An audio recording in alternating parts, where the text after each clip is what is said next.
Hey guys, we have a very interesting topic lined up for today's video. If you've ever wondered how a woman could be attracted to a guy deemed as crazy by society's standards, this is your answer. An extremely clear example of this is when guys in jail have girls on the outside sending them love letters and stuff like this. Why won't she just go for a regular upstanding guy that always follows the rules? This is because dark triad traits are linked to traits that women find attractive. We're going to define dark triad in a second, so stay with me. Machiavellianism, narcissism, and psychopathy. You're going to learn what each of these traits are and why women are inherently attracted to them on a base level. Now, this video isn't going to be for the guys that want a high dopamine draining ADHD presentation. It's for those that want to learn, discuss, and give their opinion on this topic. We're going to be talking about each of the dark triad traits, their components, and why women are attracted to men who exhibit them. Now finally, before I get on with this video, I have to put out a disclaimer because a lot of people are going to misinterpret the taboo nature of the subject. This video is purely informative in nature, and the discussion of these topics does not reflect my personal views, morals, or recommendations. We are not here to judge whether they're good or bad, moral or immoral, anything like this. We're simply doing a psychological analysis on the dark triad traits and the implications they have on dating. I ask that you listen to this video with an open mind and an objective lens. Alright, let's get into the video. Before we get into the diagram breakdown, let's quickly define what the dark triad is for those of you who don't know. From Wikipedia, the dark triad is a psychological theory of personality that describes three notably offensive but non-pathological personality types: Machiavellianism, subclinical narcissism,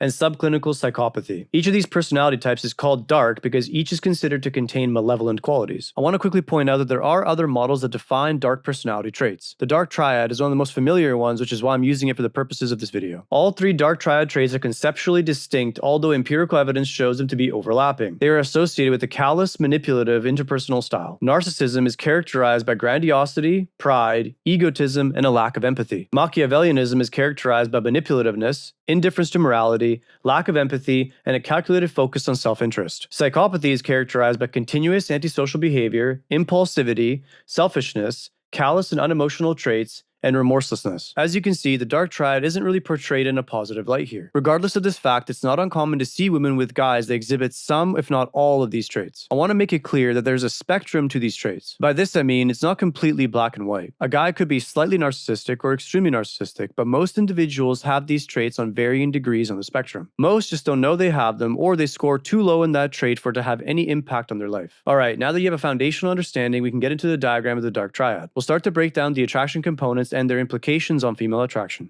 Alright, so I made this diagram for you guys on why the dark triad traits are attractive. There's three sides to this corresponding to each of the dark triad traits. Here you have Machiavellianism, psychopathy, and narcissism. Each of these dark triad traits corresponds to something that women find extremely attractive. I'll go over each of them one at a time so you start to understand why these dark triad traits could have any impact on attraction whatsoever. The first one I'm going to go over is Machiavellianism. So Machiavellianism is very clearly attributed to control. People that are Machiavellian are always vying for some form of control in their environment. The issue of this obviously is that the morality isn't fully intact. When it comes to female attraction, however, the morality component isn't always the most important thing. The power that comes with that control becomes extremely attractive for a number of reasons. As you guys should know by now, the feminine operates through manipulation. Women, being the weaker sex, have a harder time exerting physical control over their environment. Because of this, from an early age, they tend to gravitate towards manipulation as a form of control. Now, I'm not necessarily saying that all women are extremely Machiavellian by default. What I am saying, though, is that the feminine is always going to want to be dominated. She wants a guy that has the potential to be more manipulative than she is. Just because you have the potential to be manipulative does not mean you have to act on that potential. Having the ability to be immune to her manipulation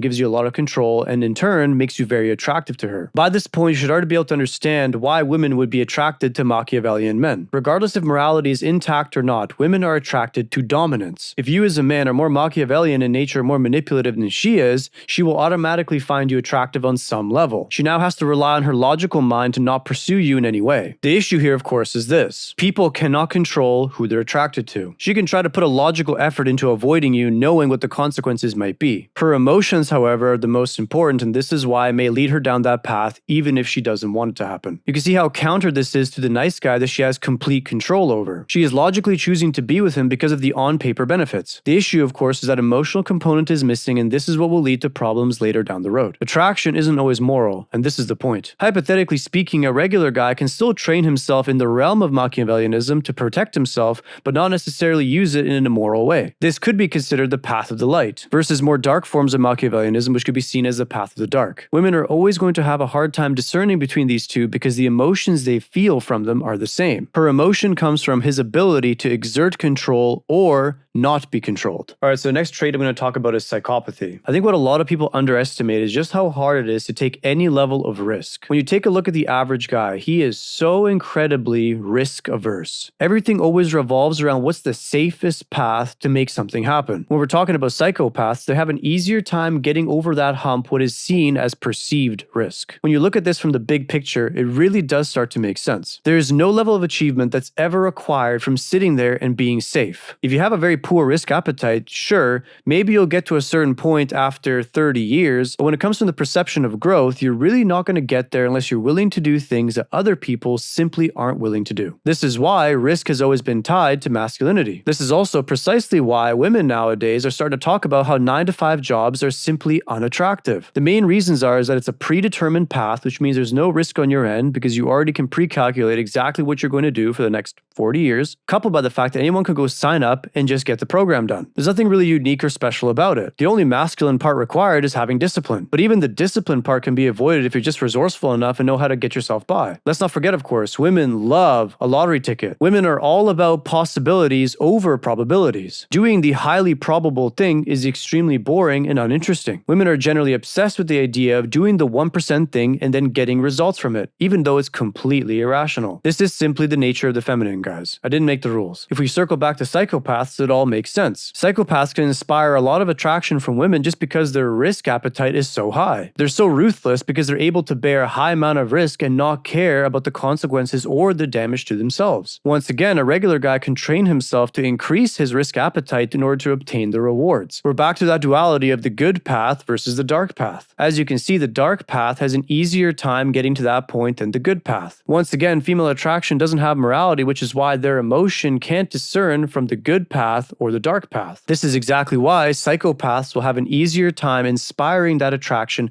than a regular guy. The last trait I'm going to talk about is narcissism, and this one gets an unhealthy amount of attention. Essentially, narcissism has been turned into the ultimate scapegoat for any woman that doesn't like a guy and has broken up with them for some sort of a selfish reason. At least that's the way they're framing it. Despite all of these women constantly complaining about how they're dating narcissists, the truth is this: they're extremely attracted to them, and for good reason. The main thing narcissists are really good at creating is image. The reason they're so good at creating this image is because they're trying to mask something underneath that they're insecure about. This also ties in perfectly with how women are constantly using the shaming tactic, calling guys insecure. They're projecting that every single guy is a narcissist, but what they're not addressing is why they're attracted to them in the first place. Women are attracted to narcissists because the image that narcissists project is one of undying self-belief. The image they cast is associated with a high degree of confidence and competence. Narcissists also tend to talk about their grand image, their grand goals, and how they're going to be somebody one day. When you start to look at it from this perspective, it starts to put into question all the different ways that people motivate themselves to do things. It should start to make sense to you why the feminine is so easily deceived by a narcissist. A highly competent guy that has a healthy amount of self-belief that hasn't quite got there yet exhibits a lot of the exact same traits as a narcissist. What's really difficult to determine, however, and the core difference between one and the other, is the intention behind the belief. Narcissists have a lot of pride and ego because they're trying to make up for some sort of insecurity they have within themselves. In contrast to the genuinely confident guy who has a deep, deep purpose, and that is why he has pride and ego. As usual, the feminine can't discern between the good path and the dark path, and the emotion remains the same. That pretty much covers a surface level perspective as to why dark triad traits may come off as attractive. I do want you to take note of something very interesting. All of these dark traits seem to serve the purpose of tricking the system. As humans, we are hierarchical creatures that buy into an order, a pecking order no different than rank in the military. My assumption is that these traits serve the purpose to break free of that natural order. Even though these traits have the capacity to create a large amount of evil, they somehow are still charming. I guess that's one of those fascinating aspects of human nature that you just have to accept. I think that's enough info for one video. In the future, I'll be taking each of these individual traits and breaking them down further, so make sure you stay tuned for that. I also really want to hear what you guys have to say about this topic, so don't forget to comment down below. I'll see you guys in the next one.